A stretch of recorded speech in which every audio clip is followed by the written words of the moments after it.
Bugungi sanamiz 11-yanvar. 11-yanvarda biz pomidorlarimizga shu tomchilash ishlanlar yordamida vitamin berishlikni niyat qildik.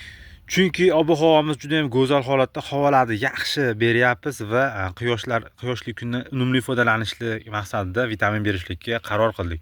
Chunki orqasidan yana yomg'irli, sovuq kunlar kelayotgan bu davrda suv berish juda muammo bo'lib qoladi. Suv berish muammo bo'lmaydi, uni namini ketkazish muammo bo'ladi. Shu sababli shu qarorga keldik. Yerimizdagi nam ham ancha ketganini ko'rsak bo'ladi. Mana shu yerni ko'rib ko'ramiz. Yer nam bo'lsa ham, lekin lo'y emas. Mana bunday qilsak qo'lanib ketadi. Shu sababli biz o'zimiz to'ydirib bir marta suv berganmiz xolos. Shu sababli yana bir to'ydirib suv berishlikni niyat qildik. Pomidorlarimiz umumiy ko'rinishi yaxshi holatda desak bo'laveradi. Buni o'z fikrlaringizni qoldirib o'tkazsalar ham juda ham xursand bo'lamiz. Biz pomidorlarimizni hozir changlatganimiz yo'q. Taydagi namlik holatini o'z yaxshi holatga olib kelib, changlatishni niyat qildim va xudo xolasa bugun suv bersam, ertaga xudo xolasa changlatishni boshlaymiz. Pomidorimiz tanalari menimcha yaxshi holatda deb o'ylayman, yotqizilgan holatda turibdi. Tanalari yaxshi, gulshonalari baribir qishlikka borganlik sababli nisbatan o'ylaganimcha juda zo'r ideal holatda ketayotgani yo'q. Lekin Xudoga ming qatla shukr, pomidorlarimiz shiddat bilan gullayotibdi. Hammasi ham shunaqa bir xil gullamagan bo'lsa-da, lekin juda ham go'zal holatda gullaganlari juda ham ko'p. Biz bularni endi shu yaxshi gullaganlarini Xudo xolasa ertadan chaynatib chiqamiz. Mana shunday chiroyli holatda gullaganlari juda ham ko'p. Mana bunisi ancha oldinlariga bilinib turibdi, chunki ikkinchi gulxonasi ham juda ham chiroyli holatda tanadan ajragan. Bu esa dehqonni juda ham xursand qiladi, chunki qiladigan mehnatimizni samarasi desak bo'laveradi. Pomidorimizning chekka qismlari aytib o'tganimizdek tanalari nozik, lekin gulshonalari yaxshi suryapti. Bu sabab yo jichcha salqinligi, sovuqligi uchunmi bilmayman. Ancha go'zal, chiroyli holatda surgan. Mana bularni ko'rsak bo'ladi. Gullarimizni donalari ham juda ham ko'p. Endi berak avalasi Allohdan, berak qilayotgan sabablarimizligi uchun ham sabablari bo'lishi mumkin. Lekin mana shu tomon tanasi nisbatan ancha nozik, lekin gulshonalari yaxshi surgan. Yo tana semirib ketsa gulshonaga ishlov bermay qo'yamiz degan narsa ham xayolga kelib qolyapti. Buni sababi nima ekan, endi o'z kommentariyada fikrlarini qoldirsangiz juda xursand bo'laman. Mana bu tomonni ko'rsak bo'ladi, mana tanalari ancha irik, bu tomon esa nozik. Gulshonalari balki ko'chatlar yoshligi uchunmi tanalari yoshi, balki mana shu gulshonalari nisbatan bunga uncha tanadan yaxshi ajrab chiqmagan. Lekin sabablarini qilyapmiz. Tanalarini yaxshi ajratish maqsadida buni bargidan bulunguvart, go'matkali biogluten qildik.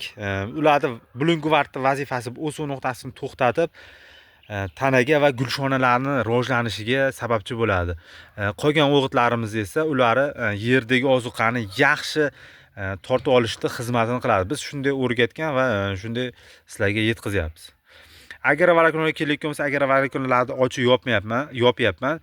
Chunki sababi kechga payt mana shu yerdan mana shu yuradigan yo'layimizdan shunaqa sovuq izg'irin yurar ekan u yoqdan bu yoqqa. Shu sababli bu agrovolokno yordamida buni yopsam, shu sovuqlar urmayapti-da, meni ko'zimga nisbatan yaxshi rivojlanayotganga o'xshayapti. Shu sababli bu dimiqtirib qo'ymasa, ki ko'mirdan ham ekonom bo'lyapti. Ko'mirimizni gradusni aniq pasaytirib qo'yganman.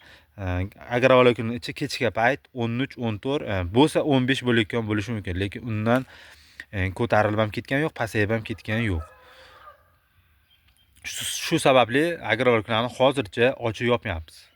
Agrovoloknoni ochib yopilayotgan sababli simlarimiz bo'lgani uchun yurak yo'layimiz bizni chopishga xalaqit beryapti. Xudo xolasa mana shu simlarimizni olib tashlasak, yana chopishni boshlaymiz. Chunki yerimiz yurgan sari zichilashib, nisbatan nam juda ham ko'p bo'lib boryapti. Bunday go'zal quyosh chiqqanda havodan yaxshi havo berishda juda ham tezlashtirish kerak va juda ham e'tiborli bo'lish kerak deb o'ylayman. Shu sababli mana shu o'rta qismini ochib olganmiz. Iloji boricha katta ochdik. Bu esa havoni yaxshi kirishligini ta'minlaydi. Furchkalarimizni to'rtalasi ham ochilgan, ichkarani gradusniki hozirgi barhavo juda ham chiroyli holatda. Chunki bilasizlar, gulshonalari yaxshi surmaydi, dimlanib qolganda ko'chat. Shu sababli juda ham ehtiyot, hushyor bo'lishlaringizni sizlarga tavsiya beraman. Biz mana shunday 1 tonnalik bochkamizga suv to'ldirib, suv berishlikni niyat qildik, chunki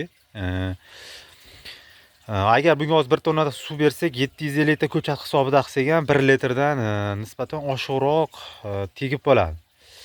1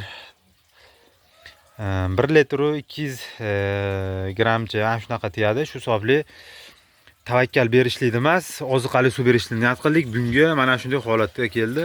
Bunga qo'shgan ozuqalarimiz 50 gram temir, 50 gram bor, 1,5 kilogram monofosfat kaliy, 1 kilo kaliy sulfat va 1 kilo magniy sulfat, bor, 100 gram yantarniy kislota qilib tayyorlab oldik. Buni xudo xolasa endi tomchilash ishlanglar yordamida oqizib yuboramiz va ertadan xudo xolasa chaynatishni boshlaymiz.